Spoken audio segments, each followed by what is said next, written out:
अस्सलाम वालेकुम नाजरीन, हाईटेक न्यूज के खबरनामे में आपका खैर मकदम है। मैं हूं नेहा खान। नजर डालते हैं आज की अहम खबरों पर। हैदराबाद के इलाके राजेंद्र नगर में चौराहे पर छत्रपति शिवाजी महाराज की जयंती का इनेकाद अमल में आया और बड़े ही जोश व खरोश के साथ ये प्रोग्राम मुनाकिद हुआ। बादजा इस दौरान छत्रपति शिवाजी महाराज के तस्वीर पर फूल भी चढ़ाए गए और उन्हें खराज अकीदत भी पेश किया गया।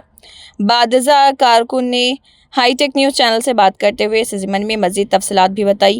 आइए देखते हैं उनका क्या कहना है।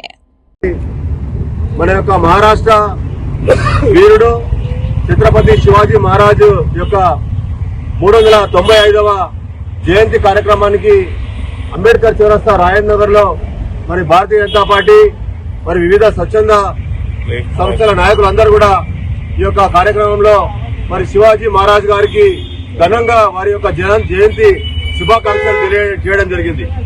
800 సంవత్సరాల బానిసత్వం నుండి మరి ఒక జిజియాబాయి తల్లి యొక్క గర్భం నుండి మరి ఒక వీరుడు జన్మించి మన భారతదేశానికి విముక్తి కల్పించినటువంటి ఛత్రపతి శివాజీ గొరిల్లా ఒక గిరిజనులు ఒక అడవి ఒక గుట్టల రాళ్లలో ఉన్నటువంటి నివాసం చేస్తున్నటువంటి చిన్న 13 సంవత్సరాలైనటువంటి బాలుడు ఛత్రపతి శివాజీ ఆ రోజు మరి ఈరోజు మొఘల్ సామ్రాజ్యాన్ని కూకటి వేలతో మరి ఢిల్లీ సామ్రాజ్యాన్ని కదిలించినటువంటి మహానుభావుడు మరి ఒక శివాజీ మహారాజ్ యొక్క అంశగా భావిస్తున్నటువంటి ఛత్రపతి శివాజీ మరి ఆ రోజు ఆయనకు స్వయంగా భవానీ మాతనే మరి తన యొక్క ఖడ్గాన్ని తన యొక్క తల్వార్ను బహుకరించి ఈ యొక్క హిందూ సామ్రాజ్యాన్ని స్థాపించు మీ వెంబడి మేమున్నాము దేవతలందరూ కూడా జీవించినటువంటి మహానుభావుడు ఛత్రపతి శివాజీ। మనము మరవలేనటువంటి మహానుభావుడు।